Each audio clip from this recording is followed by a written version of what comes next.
Hello, everybody. Thank you so much for joining us today. As you can tell, I have lost my voice, so I'm going to do as little speaking as possible. We have a great set of panelists for you today. We are going to be talking about the audio landscape, on air, on demand, and beyond. Or, in other words, radio, podcasts, and everything else. So today, I'm going to have my panelists introduce themselves. I have Mark Leombruni here. Mark, tell us about yourself. How's it going? Yeah, I'm Mark. I'm the head of news audio for Vice, so I kind of look over everything in terms of how audio is brought into the facility, how it's captured, how we handle it and edit, mix, and it goes to air. And we have a ton of podcasts and live streaming that we do, so there's a ton of audio media for Vice. Yeah. Sarah von Mosel here, and go ahead. Yeah, so I'm the Chief Podcast Sales and Strategy Officer for a company called Market Enginuity. My role is to generate lots of revenue for the PRX and Radiotopia podcast networks. You may have heard of 99% Invisible with Roman Mars, Criminal Podcast, The Moth, TED Talks Daily. Those are all my shows. I also wear another hat, which is to serve as the co-chair of the IAB's podcast working group. So that's really getting the industry together and working on standards to help revenue flow across the shows. And we'll be talking a little bit more about that in the panel. Next to you, we've got James Cridland. Yes, my name's James Cridland. I'm a radio futurologist, and I'm also an editor, don't laugh, and I'm also an editor of podnews.net, which is a daily podcast newsletter about the business of podcasting and on demand. And I've been now in radio for the last 30 years or so, so I've seen quite a lot of change in my time. Excellent. Thank you for joining us. And then we have Rebecca Lavoie here. I'm Rebecca Lavoie. I'm the digital director at New Hampshire Public Radio. I run the on-demand and digital strategy there. And then I also have a podcasting company, Partners in Crime Media. We produce several shows.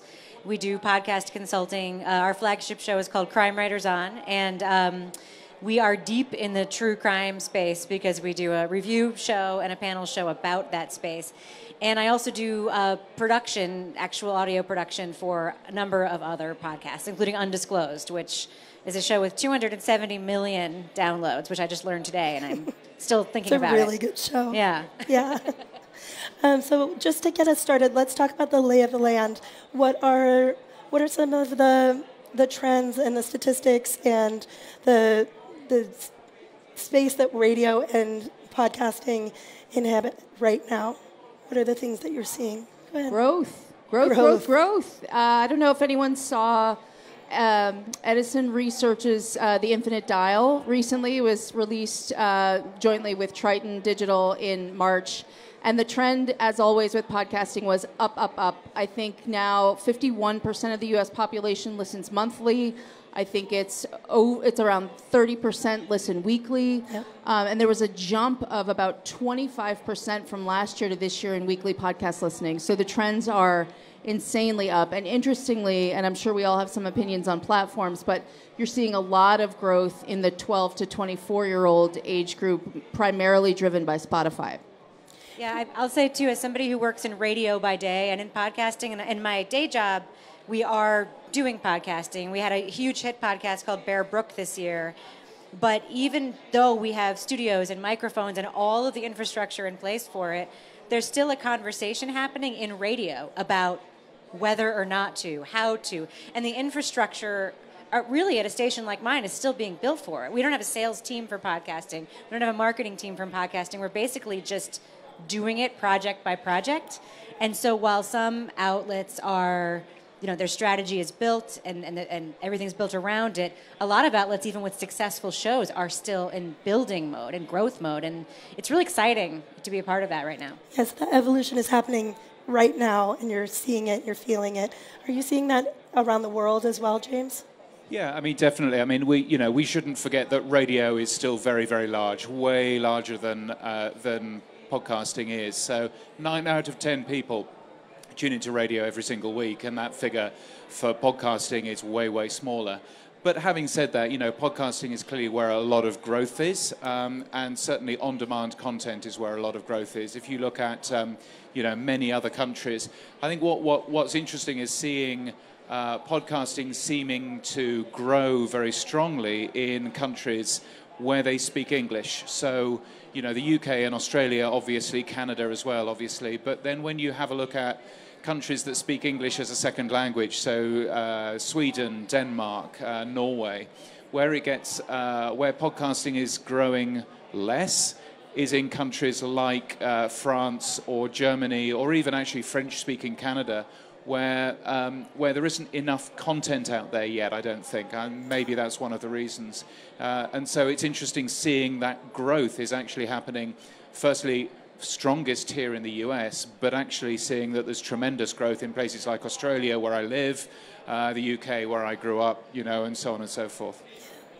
And Mark, I know we most of us know Vice as a visual media company, but you are looking at audio across video and in just audio as a deliverable. So tell us about that. Yeah. Well, recently, Vice News released its first podcast, El Chapo. Yeah. And it kind of told the story of, you know, criminal on trial. It's interesting you mentioned about the idea of different languages, because when we started working on the podcast, so many of the speakers were Spanish because it was the story of what was happening. And then about halfway through, the team decided to release the podcast in both English and Spanish on Spotify. And we thought that was great because it engages a larger market, especially the people interested in the story in the area.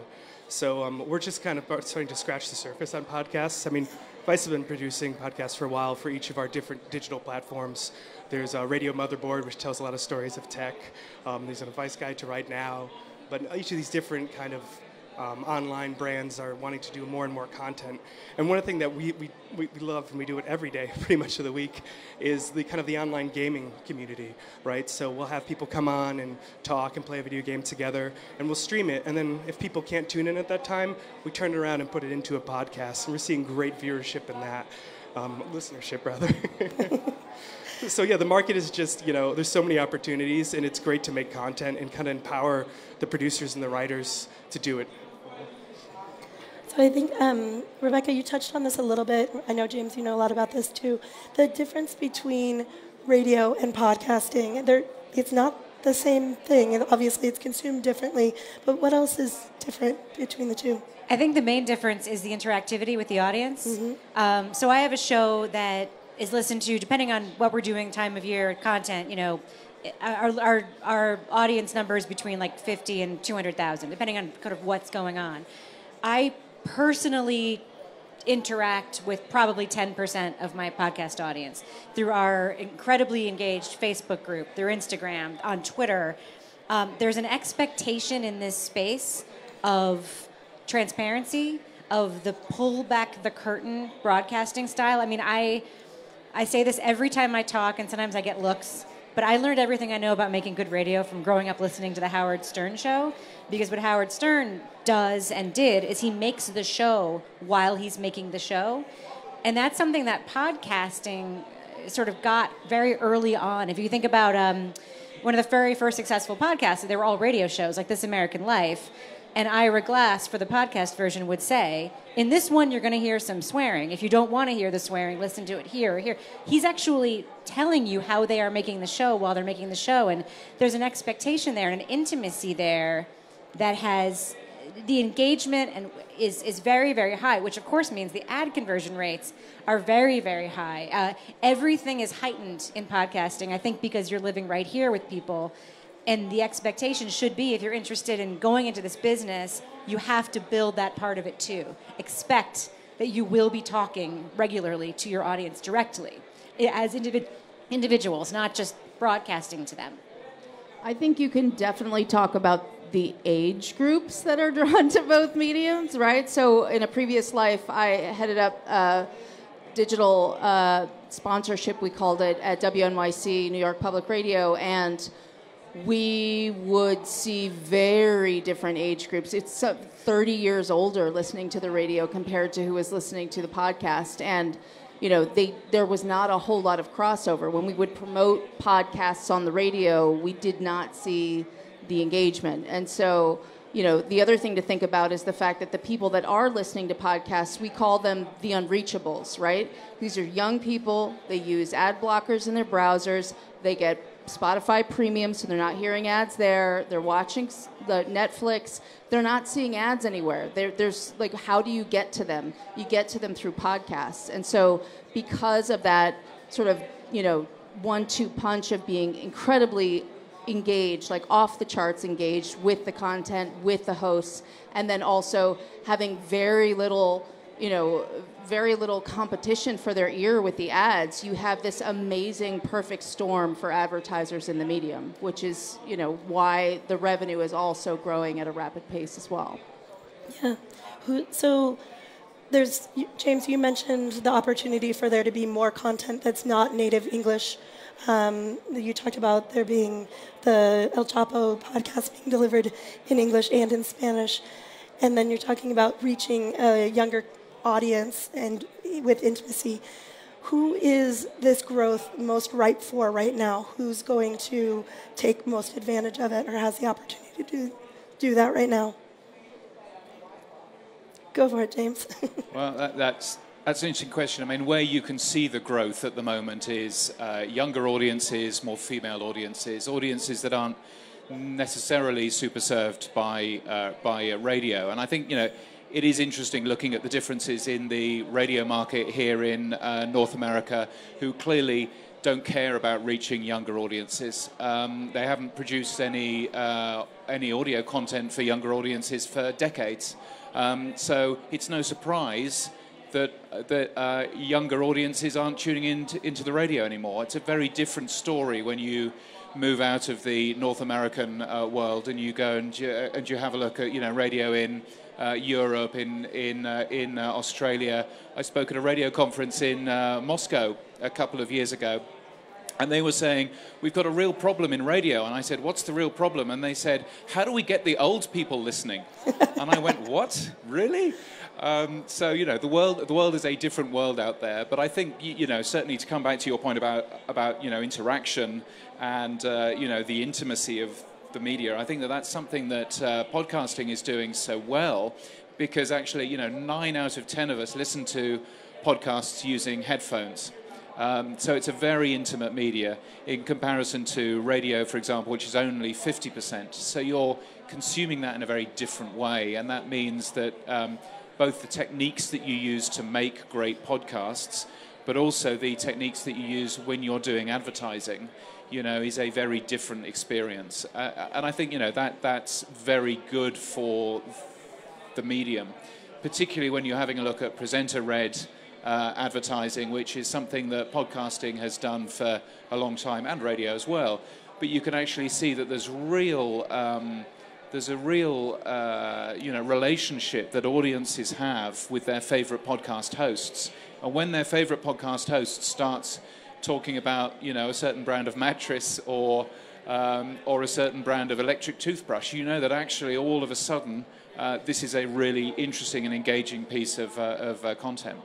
But I would also say be careful what you wish for, because that, perfectly crafted, personalized host read is not scalable unless your show is enormous, right? And so the thing that makes podcasting so valuable is also the thing that keeps it from scaling fast.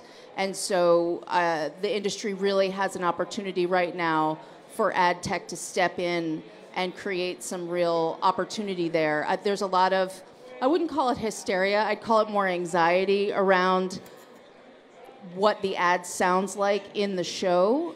And you could probably speak to this. It's because such care is taken to craft that sound, that relationship with the listener, that if you just run a radio ad in it, yikes, that's garbage, right? And so you've just broken this beautiful bond that you've created. So I don't think the creative community is ready yet to think about how to do podcast advertising on a large scale. I think, we're in this interesting middle ground right now where there's pressure to grow quickly, but there's not a desire to break what's so magical about it, right? So we either have to get over ourselves and lose a little bit of the magic, or we need to sort of stick to a diverse collection of ad products where there's room for lots of different experiences. I would say, when you talked about who is ripe to do this, this is the story of why I'm doing this. And this is, I think about Roman Mars. And I think about even, Phoebe and Criminal. I think these are people who know how to make radio.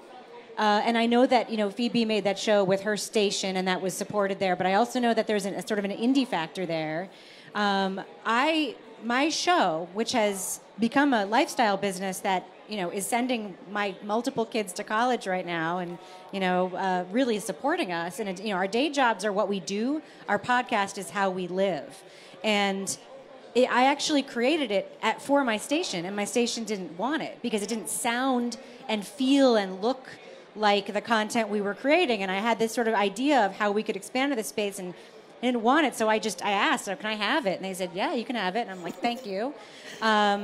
But what you're talking, this is why indies still have a space here, which is interesting, and why forward-thinking companies, like I hear great podcasts coming from the CBC and from television networks. ABC News just had their first indie scene hit podcast in the UK and in Australia the way there is here. That's right, and there is still room for somebody with some skill to make a thing, and those are the high. I mean, what I hear from mid-roll, I am a smaller show for mid-roll to carry. I hear that my conversion rate is among the highest because we think very carefully about the ads being content, being part of the show. And that's not something that, at my day job, New Hampshire Public Radio, with this hit show, Bear Brook, we're not selling as high a percentage of ads on that show, and we're not doing the kinds of ads that I can take because there's a lot of hand-wringing about what we can and can't do. And it's a very interesting spot. I'm not sure indies will be able to do what I'm doing in 5 years. So if anyone out there who has a day job in broadcasting who wants to start a podcast, do it now. I really would say just do it right now. This is the moment. Yeah. Do you have to have a day job in broadcasting? No, of course not. Right. But it does help if you know how to edit audio to start rather than learning it on the job. People might actually listen to it. Editing is very important, even for a show that sounds like it's off the cuff. Mm-hmm. That's good. I wonder, you asked a question in a panel that I listened to earlier today that was, I think, really important as far as the content that's out there, who it's for, and how there's maybe more room for representation, and there's a democratization. The tools are out there. It's not as high a cost of entry. So is podcasting a place where more stories can be told that might have a barrier in the visual landscape? It's a leading question, I guess, but thoughts? I could jump in there. Yeah. I mean, as an audio engineer, I think it's become easier and easier to create a really good quality podcast. But I can't tell you how many people come up and ask me, they're like, I have this idea that I want to pitch, or I'm part of this team and can we add it to our show, or how do I expand and bring more people? And you really just need a pair of mics, a great program like Audition. Adobe Audition is really great. And, some basic tools, and after that, your creativity can get you there. Yeah. 20, 30 years ago was kind of a completely different scenario that you needed the infrastructure of live radio. And I've worked in live radio. I worked with NPR in the past, and I understand that model of engineering as well. But I think the fact that, with a laptop and a few $100s of equipment, it's kind of democratizing the process of creating content in a meaningful way that it adds more to the market. Mm-hmm. I think one of the things that can work in the favor of a small or emerging network or show is that advertisers, especially direct response advertisers in podcasting, they value the one-to-one connection between the host and the listener. And that is just as strong in a show that has 20 downloads as it is in a show that has 2 million downloads.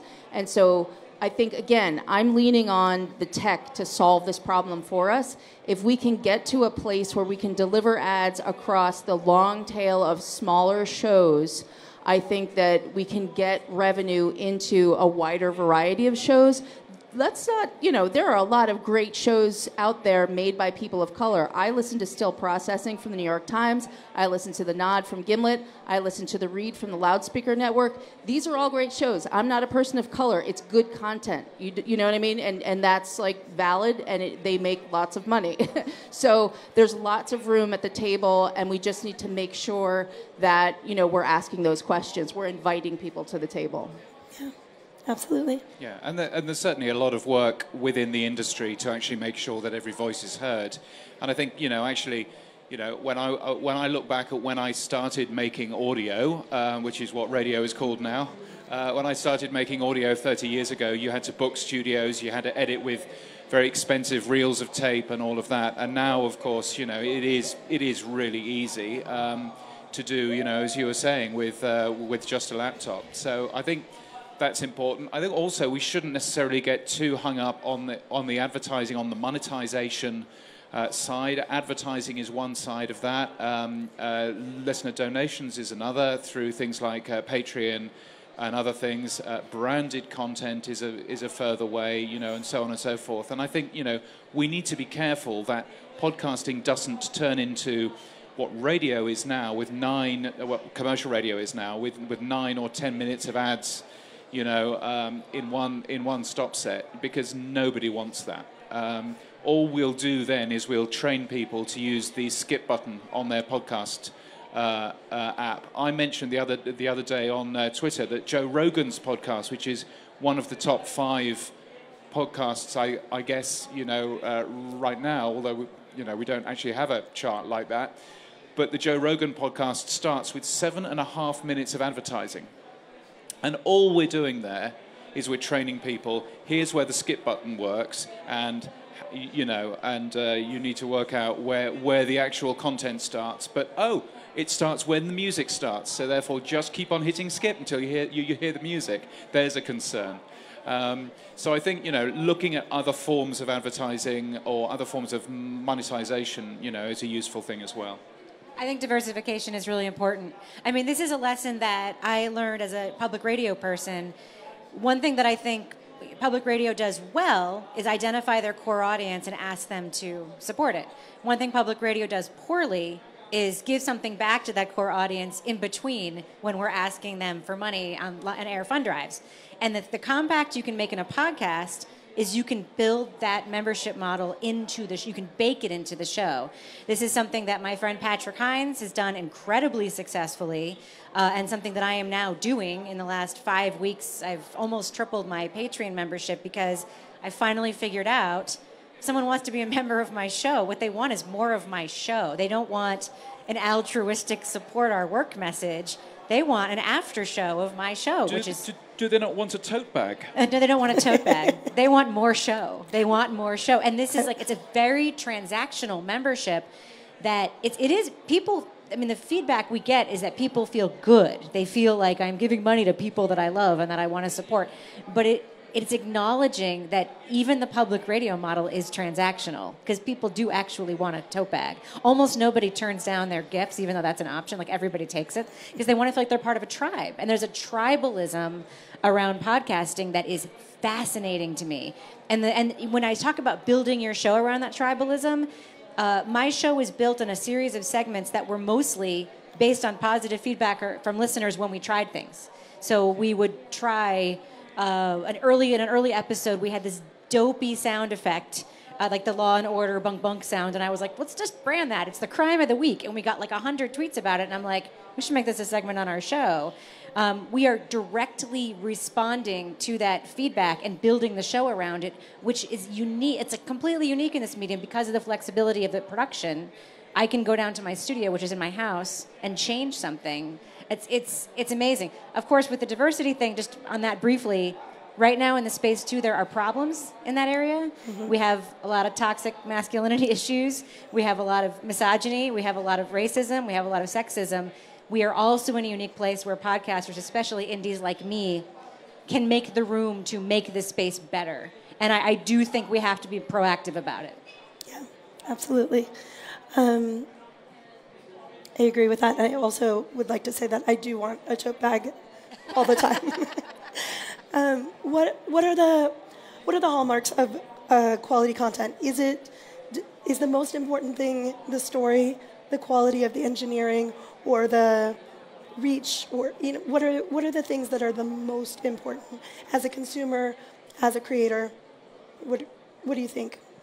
Well, the relationship, I mean, there is a concierge relationship with a podcast host that it's vital. Yeah. I think it's important to acknowledge that not every podcast is for every person. We were talking about this backstage. There are some as somebody who reviews podcasts, there are some enormously popular podcasts that I'm very comfortable calling complete garbage, enormously popular. And then there are also some enormously popular podcasts that I don't listen to. They're not for me, but that I respect tremendously because they've built loyal communities around their brand and around their content. And whether that is a long-form reported show, which is a serial style show, or a show like My Favorite Murder, which has built like an incredibly robust community, it's really that is the magic. I mean, once you figure out what you like, you can find versions of what you like. But the differentiator between the good ones and the bad ones, sometimes it's editing, sometimes it's the reporting. Very often it's the person speaking to you and how well they're doing that. I tend to view quality because of my role through the lens of revenue, right? And so I've created an XY axis when my partners at PRX come to me and say, will this show make money? And on one axis is it a hosty, personality-driven show? Is the person who is hosting it really in it? Can you form a relationship with them? Can you have an emotional bond? If you can check yes on that box, you're going to have a positive revenue experience. Pause for 30-minute warning. A message from the conference. I don't think they can hear it on the microphone. I know. And on the y-axis is and this is really kind of cold-blooded to say, but can a marketer check a box about this show? It's a comedy show. It's a show for women. It's a news show. It's a criminal, it's a crime show. If you can do that, you're going to have a good time on the revenue side. If you can check both boxes, it's going to be a hit. So for people who want to start creating content, it sounds like it's really important for them to decide who the show is for. Is that right?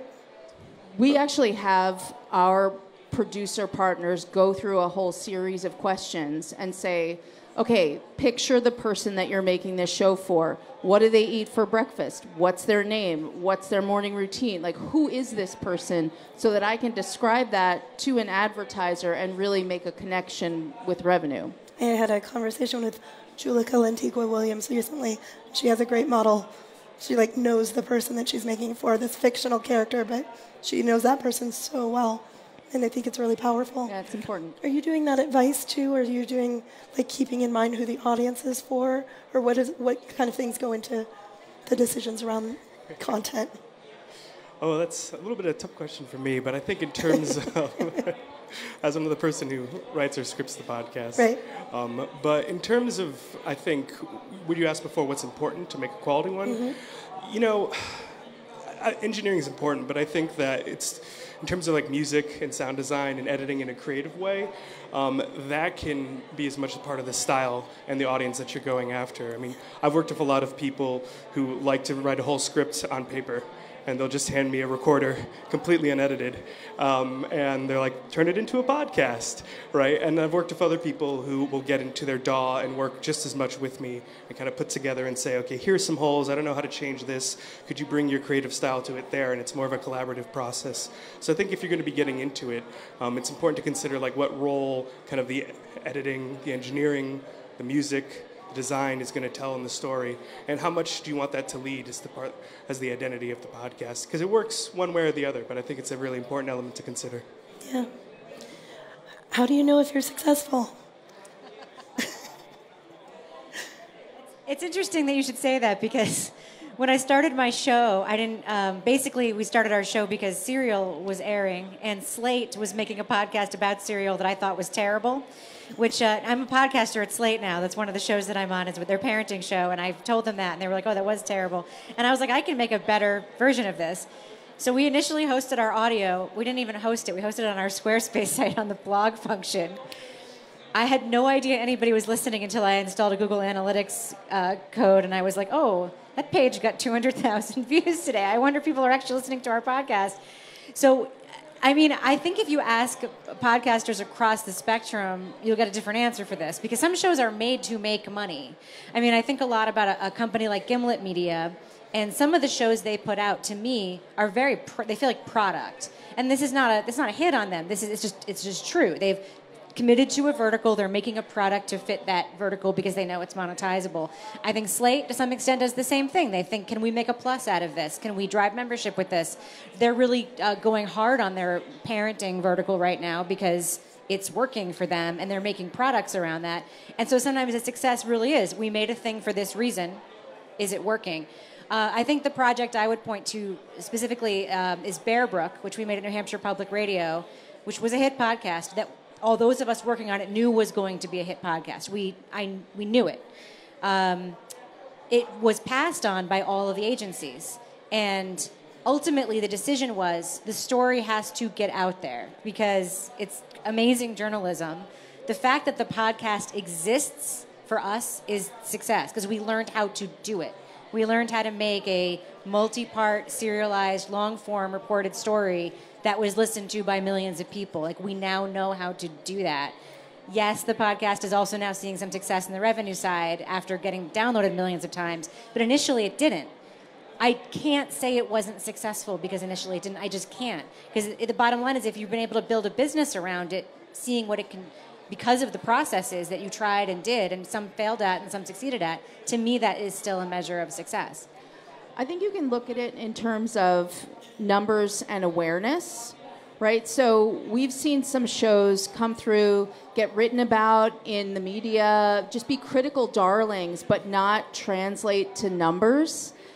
And then we've seen other shows just come out of the blue and just explode. And in a lot of ways, it's math, right? So when Criminal launched their second show, This Is Love, they released it in the Criminal feed, so it gave it this kickstart of scale right from the get-go. Plus, it was Phoebe, so it was a hosty personality, and you knew exactly what it was. You could check the box. It was about love, so it would probably lean female like Criminal does.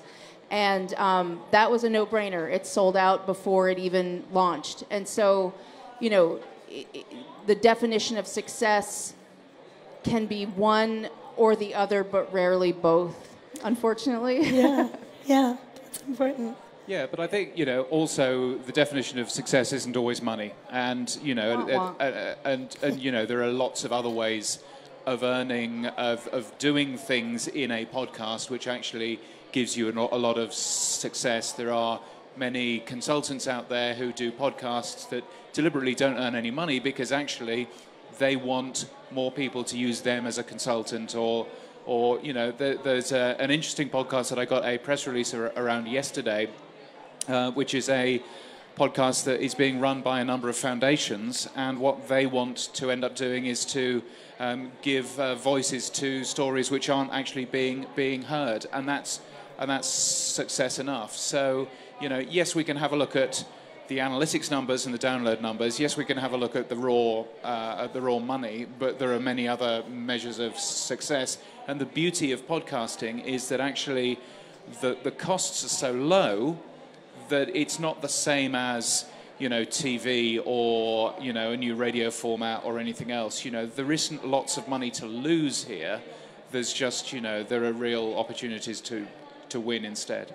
Yeah, and one category that has defied revenue, but yet is still a category of interest for a lot of folks, particularly on smart speakers, is children's podcasts, right? So, you know, you don't usually, unless it's a news brief, you don't usually ask your smart speaker to you know, give you a podcast. It's something that you usually do in your ears.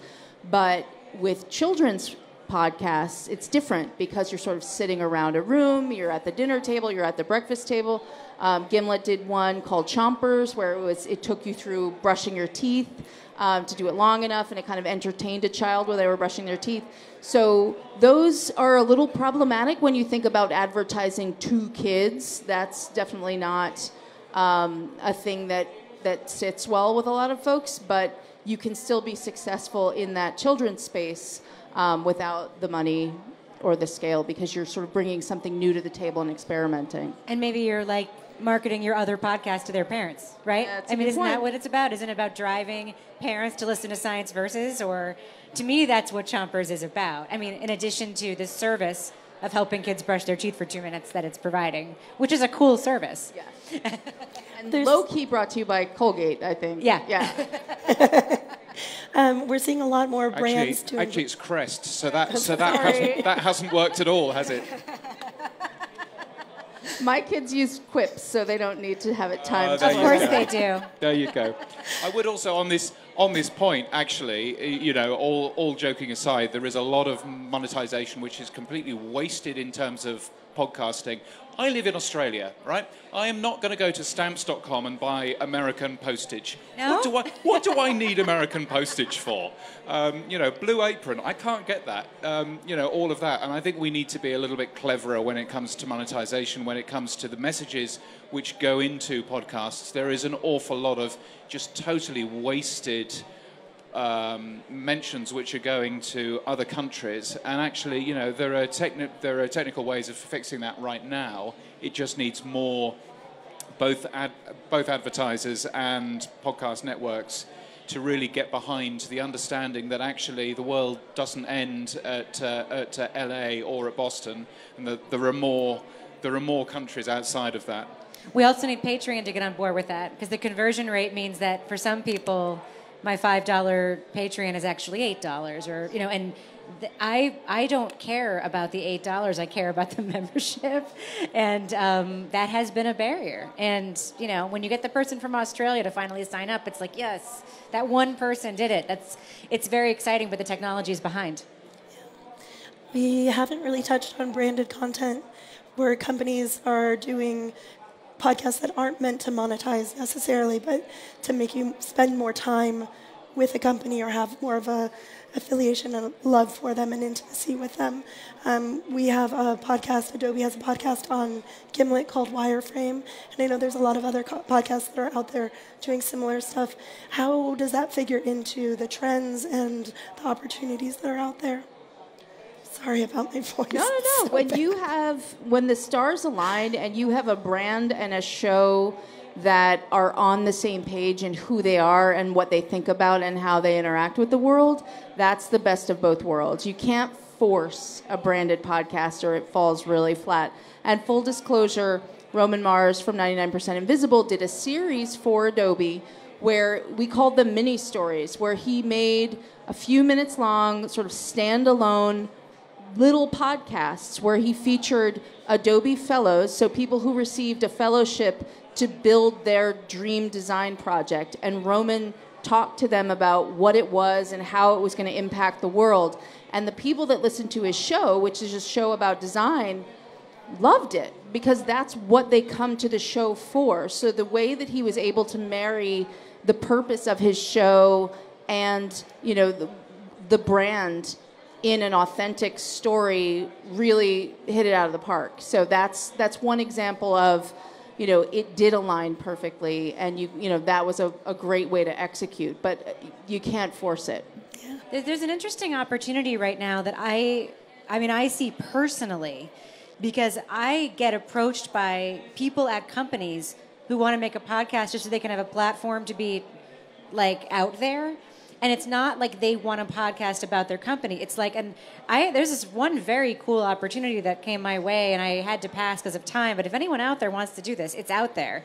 There are so many professions that need professional credit, you know, keeping up with professional credits. And I was approached by a guy who does law conferences, and he's like, "Can we make these seminars that people attend conferences to into podcasts, you know, and only market them to lawyers, and like do a branded podcast in that way, where my company's service can now be received this way?" And I was like, it's a freaking amazing idea. The listenership might be 2,000 people, but what people pay to get those CME credits is thousands of dollars. And if you could, for 2,000 people, get each person to pay $1,500 to license the podcast, the way people license software or whatever, like there's a huge opportunity there that is sort of like trickling out. And that's not the only one of those kinds of things. You know, there's a biofab company in New Hampshire that's interested in creating a podcast where they just talk about their industry, and they know that 8 people will listen to it, but they really want to reach those 8 people, like very badly. And then there's also vanity projects that CEOs seem to want to do, which is always fun to get pitched those. I'm like, not really interested in working on your vanity project podcast, but that is an opportunity for someone who's interested in getting the production side as an indie or as a company that wants to create an arm that does that service. I think this it's such a great opportunity for cross promotion. Like what we talked about the El Chapo podcast. Like if you follow Vice News on Facebook, you'll see, you know, here's a new episode of what's happening. You'll get interested in the story. A few weeks later, Keegan, who was one of the reporters for it, will be on our show Vice News Tonight, standing outside of the courtroom following up on what's happening with El Chapo. So it takes a listener who might be into the podcast and now gets them interested in our HBO show. And then they'll follow it online, and then they'll see that there's a Vice News website as well that has just some written journalism. So it's a great way to take, you know, someone who's interested in one format and introduce them to the others with the same sort of brand across. ABC just did that. ABC did that with The Dropout. Yep. Where they had like this, you know, news special that they were going to be airing about Elizabeth Holmes. And they created, I mean, to me, it was one of the first really good podcasts that came out of a television news operation. There have been a lot of attempts, not all of them great, because a lot of them sound like TV shows on the radio. But this is a real podcast done by a television producer who has great hosting ability. And I would never have watched that Nightline or whatever Same. it was thing, Felt- ever. They got me hook, yeah. line, and sinker. Yeah. I was like, I'm in. And I think that's the power going into podcasts. I mean, there's all these great brands out there that are creating a ton of content, and it's obvious that people are interested in listening to the podcast medium. So it's very simple to take the same sort of reporters and storytelling and cross over to a different audience, you know? So I have a question about, you know, we're talking about where we are now, where the opportunities are in the future. Is radio still a thing? Will it still be a thing? Is podcasting eclipsing it? Or will we always have both? Or is there something in between that will also happen? You're a futurologist on the panel. Tell us a little bit about that. Well, Tell us, Mr. Futurologist. I'll tell you, the reason why I'm called a radio futurologist is I print my own business cards. Never forget that. No, I mean, if you look at radio, 9 out of 10 people listen every single week. That figure is between 2 and 3 for podcasts.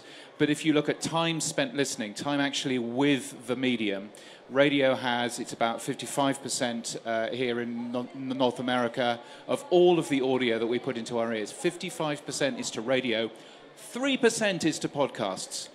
So is podcast eclipsing radio? No. Will podcast eclipse radio anytime soon? No. Is radio still a thing? Yes. Will radio continue still being a thing?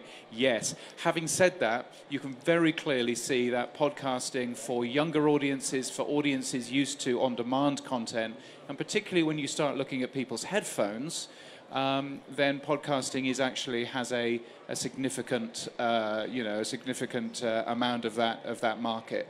And I think actually, you know, seeing the amount of if you go into the North Hall, there's lots of stuff around the connected car, and you can see very much that radio listeners currently listen to a lot of their radio in the car, around 50%. Podcasts aren't really in cars yet because it's too difficult.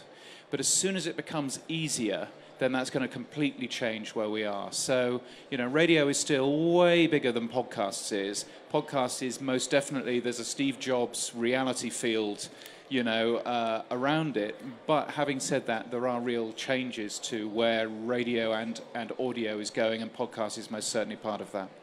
And another variable that goes along with that, and it's actually called out in the Infinite Dial, is when you look at overall audio listening, you're absolutely right, radio still dominates.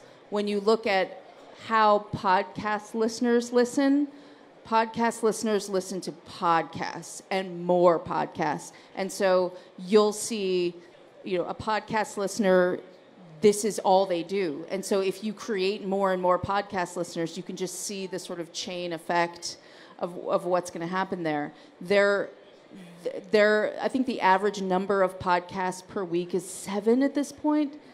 And if you consider each one of those as an hour and like, when is this happening? podcast listeners are rabid, and I think that behavior is what speaks to the engagement with the advertising. And I think why radio is so successful is that radio is a habit.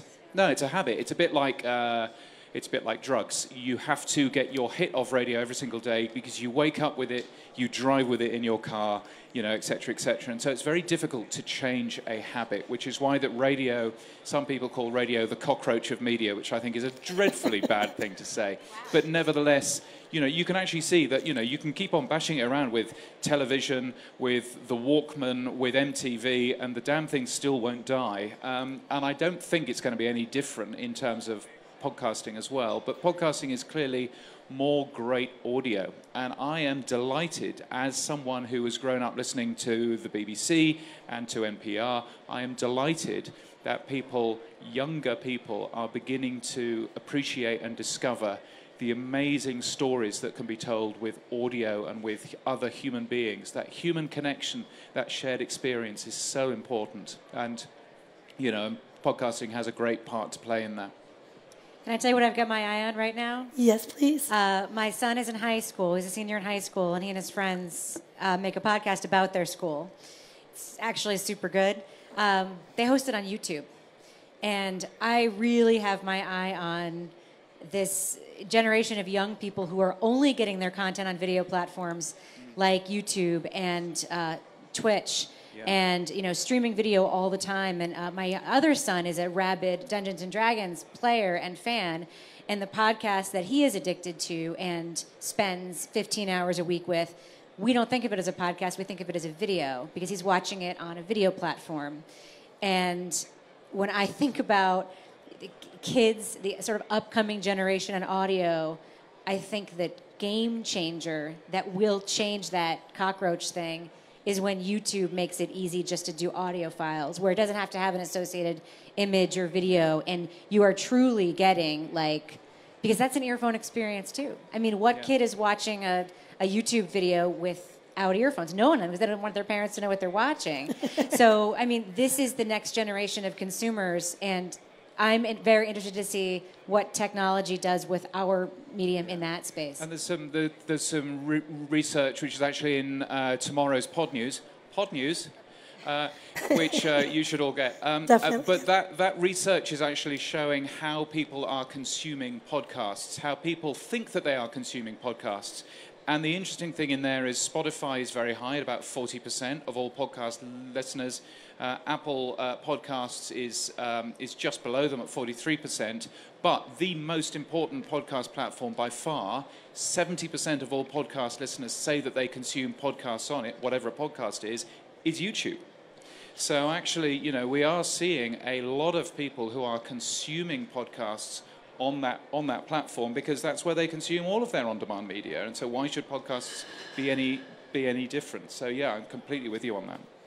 I wonder if, at some point we won't delineate between video broadcast and podcast, or, we'll have a platform where we consume the content however it's delivered or however we want to. When YouTube figures out that they shouldn't have their app shut off when you go to a different app on your iPhone, that's going to be a game changer, because that is it's the same as the car barrier. It's like, I want to be able to browse my email while I'm listening to something. That's the behavior. And come back to it. Right, but with YouTube, when you switch another app, the video stops playing. Unless you pay for it. Unless you pay for it, exactly. And then when you pay for it, then you can. Yeah. Exactly. Yeah. I could do this. We could just keep this conversation going all day, but we are running towards the end of the day.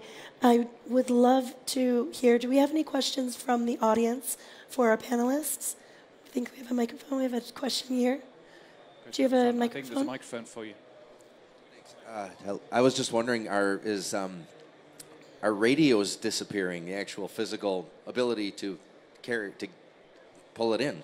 I had been told that Best Buy no longer sell radios. So when I was in Orlando, I went to check, and they do. So that's good news. Having said that, yeah, I mean, radio is a much more multi-platform, thing. If you look into the UK, for example, less than half of all radio consumed is on FM or AM.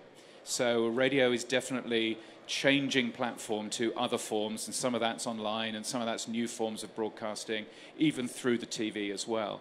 So yeah, so there's a big change going on there, and that's why I think actually, you know, it's very interesting working across the world. What North Americans call radio is something that broadcasts on FM AM. What the rest of the world calls radio is great audio with a human connection and a shared experience, and you know, and it can be on any device. And so one of the things I always tell some of the clients who I'm working with is make your radio station, make your live stream available on anything that has a speaker. I put Virgin Radio onto, I launched the original mobile phone app for, there was a mobile phone streaming app in March of 2005, and it ran on the Sony Symbian phone and a Nokia phone, and it sounded dreadful, but the point is, that was a great way for you to be able to listen to our radio station on a brand new device that no one had tried, you know, in the past. And I think that, you know, that's really where radio's headed. So radio is much less that platformist conversation about FM AM, and much more about, you know, it's great content, however you consume it, whether it's live, which works great on speakers, whether it's on demand, which works great on headphones as well. Yeah. Are there any other questions from the audience? Yeah, we got one right over here.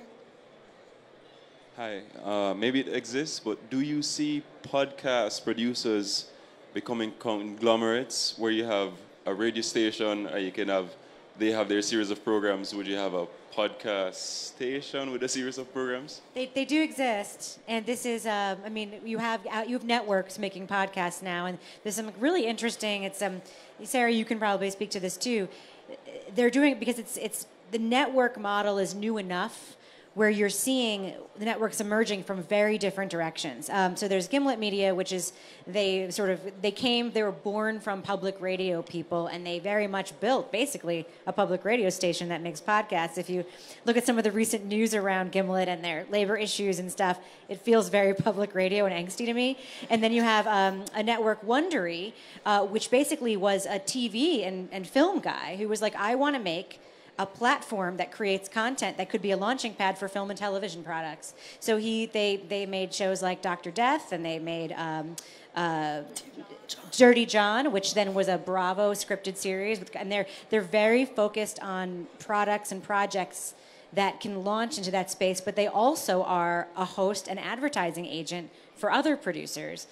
So there's a very sort of interesting, there's Parcast, which does these very like quick to produce like true crime things, just also acquired by Spotify. Spotify, by the way, just acquired both Gimlet Media and Podcast. So Spotify is now emerging as an actual network with both platform and content.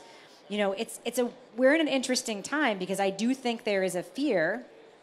Someone like me, for instance, who makes a living from producing shows at her home, that someday I won't be able to get in to iTunes or Apple Play or Google Play because they will only accept network shows. Think about what it takes to get a television show on the television. There could come a day where you do need to go through a network path to get your podcast on apps. I mean, it would be easy to circumvent, but will you get audience without being there? So we're kind of in the nascent stages of that, and we're seeing some of the growing pains around it, which is very interesting to me. I'd say right now we're in the heyday of the indie network, and the reason why is because the best way to grow audience is to promote your show on another show that has an audience that might like your show. So that's really why all of these sort of indie podcast networks grew. Radiotopia is a collection of, I think it was initially 13 shows. Roman Mars from 99% Invisible said, hey, we're going to do a Kickstarter. They raised all this money, and they funded all of these shows to sort of join together, cross-promote each other. And now, in addition to doing advertising on their shows, they fundraise a la public radio across all of their shows. And a perfect example of the power of an indie network, when Radiotopia was launching a new show called Ear Hustle. If nobody's heard it, it's amazing. So it's a podcast that's literally produced by inmates at San Quentin Prison. Every single Radiotopia show in the network, the week before it was launched, did an episode on doing time, and it was in their own style, in their own way. Some of them did time travel. Some of them did a show about standing in line. You just, if you listen to their shows, you got a sense that something big was coming.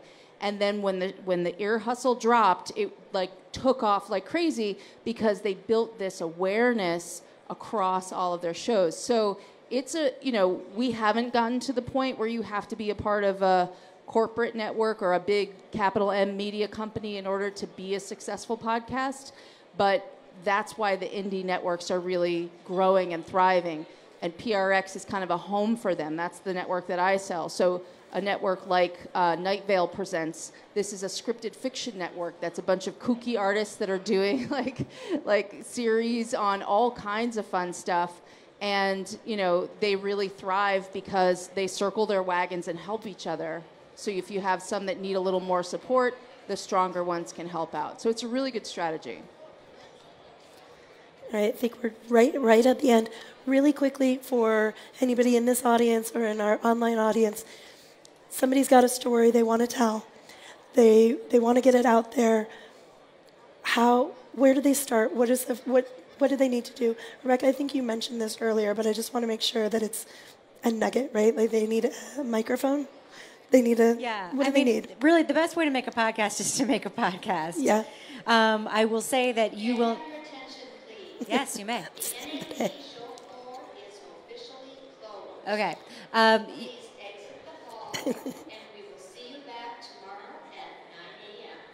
You're not going to make cereal with a microphone in your basement. You're not. And I think that's important to know. But really the best way to do it is to do it. Find somebody who knows how to do it. I am constantly mentoring and teaching, and I have my friend Patrick, who I was in a panel with earlier. He asked me to teach him how to make a podcast like mine, and now his podcast is 10 times more successful than mine. This community is small enough now that you can still do that. And so I would say, if you want to make a show and you know a show that you love and you want to make something like it, you can probably still reach the person making that show you love and learn something. And I would encourage everyone to do that. That's awesome. And we hope you use Adobe Audition. I think it's great. I wanted to say thank you so much for joining us. You guys are amazing. You're doing amazing things in this field. I'm really glad that you were able to come and talk with us today. Thank you so much, and thank you all for joining us. Thanks, everybody. Thanks, everybody.